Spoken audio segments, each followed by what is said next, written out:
Hello students, வணக்கம், welcome. இன்னைக்கு நம்ம ஒரு சூப்பர் ஃபன் லெசன் பார்க்க போறோம். முடிஞ்சு போன விஷயங்களை எப்படி சரியா சொல்றதுன்னு கத்துக்க போறோம். ரெடியா? வாங்க ஆரம்பிக்கலாம். What did you do yesterday? நீங்க நேத்து என்ன பண்ணீங்க? விளையாடுனீங்களா? படிச்சீங்களா? இன்னைக்கு நாம முடிஞ்சு போன ஆக்ஷன்ஸ பத்தி தான் பேச போறோம். அப்போ பாஸ்ட் டென்ஸ்னா என்ன? ரொம்ப சிம்பிள். எது ஒண்ணு நடந்து முடிஞ்சிடுச்சோ அதை தான் பாஸ்ட் டென்ஸ்னு சொல்லுவோம். சில நேரம் சென்டென்சஸ்ல நமக்கு ஹெல்ப் பண்றதுக்கு க்ளூ வேர்ட்ஸ் கொடுத்திருப்பாங்க.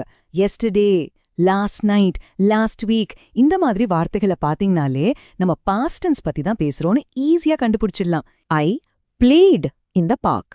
இந்த ஆக்ஷன் முடிஞ்சிடுச்சுன்னு சொல்றதுக்கு எந்த வேர்ட் கரெக்ட்? யூசிங்க. Correct. The answer is played. நல்ல கவனிங்க. பிளே கூட ed சேர்த்திருக்கோம்.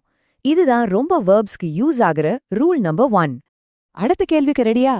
She eat an apple. இதுல எது கரெக்ட் வேர்ட்னு நினைக்கிறீங்க? என்ன வரும்? எக்ஸலண்ட். The answer is 8. இப்ப பாருங்க, இது கொஞ்சம் டிஃப்ரெண்ட். ஈட் என்ற வார்த்தை 8ன்னு ஃபுல்லா மாறிடுச்சு. இதுதான் நம்ம ரூல் நம்பர் 2. சில வேர்ட்ஸ் பாஸ்ட் டென்ஸ்ல அப்படியே மாறிடும். வாங்க அடுத்த சென்டென்ஸ பாப்போம். He run ran fast. அவன் ஓடி முடிச்சிட்டான். அப்போ எந்த வேர்ட் யூஸ் பண்ணணும்? கொஞ்சம் முயற்சி பண்ணுங்க.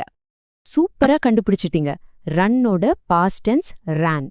இது கூட ஈட் மாதிரி ஏட்னு மாறின மாதிரி ஃபுல்லா மாறுற வேர்டு தான். இந்த சென்டென்ஸ பாருங்க. The dog jumped high. அந்த டாக் ஜம்ப் பண்ணி முடிச்சிடுச்சு. அப்போ இங்க என்ன வரும்? இது எப்படி மாறும்? Perfect. The answer is jumped. பாத்தீங்களா? இது நம்ம ரூல ஃபாலோ பண்ணுது. ஜம்ப் கூட ஈடி சேர்த்தா போதும். Great job. நம்ம ஸ்கூலுக்கு போயிட்டு திரும்ப வந்துட்டோம்னு நினைச்சுக்கோங்க. அதை எப்படி சொல்லுவோம்? We went to school. இதுல எது சரியான சொல்லுங்க பாப்போம். அருமை. தி ஆன்சர் இஸ் went. go என்ற வேர்ட் ரொம்ப ஸ்பெஷல்.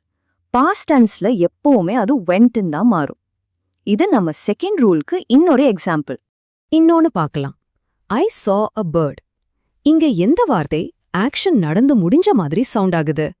2 வார்த்தையையும் சத்தம் போட்டு சொல்லி பாருங்க. சூப்பர். நீங்க சொன்னது சரியா தான் இருக்கு. It's saw. C ஓட பாஸ்ட் டென்ஸ் saw. நீங்கெல்லாம் இதுல எக்ஸ்பர்ட்ஸ் ஆகிட்டு வரீங்க. இப்போ இது கொஞ்சம் இன்ட்ரெஸ்டிங்கான ட்ரிக்கியான ஒண்ணு. கவனிங்க. I read a book yesterday. Spelling 2க்கும் ஒன்னு தான். ஆனா நம்ம ப்ரொனவுன்ஸ் பண்ணும்போது பாஸ்ட் டென்ஸ்க்கு ரெட்னு சொல்லணும். I read a book.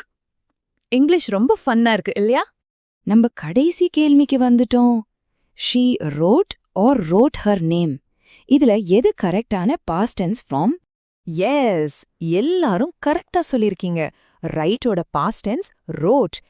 எல்லா கேள்விக்கும் நீங்க அருமையா பதில் சொன்னீங்க. சோ இன்னைக்கு நம்ம என்ன கத்துக்கிட்டோம்னு ஒரு தடவை பாப்போமா? பாஸ்ட் டென்ஸ்க்கு 2 பெரிய ரூல்ஸ் இருக்கு. ரூல் நம்பர் 1, நிறைய வேர்ட்ஸ் கூட கடைசில ஈடி சேர்த்தா போதும். பிளேடாகிற மாதிரி. ரூல் நம்பர் 2, சில வேர்ட்ஸ் அப்படியே கம்ப்ளீட்டா மாறிடும். went ஆகிற மாதிரி. எப்பவுமே இந்த ஸ்லைட்ல இருக்கிறத ஞாபகம் வச்சுக்கோங்க. Practice makes perfect. பிராக்டிஸ் பண்ண தான் எதுவுமே பர்ஃபெக்ட் ஆகும். தினமும் உங்க இங்கிலீஷை பிராக்டிஸ் பண்ணிட்டே இருங்க. நான் உங்களை அடுத்த லெசன்ல பார்க்கறேன். பை.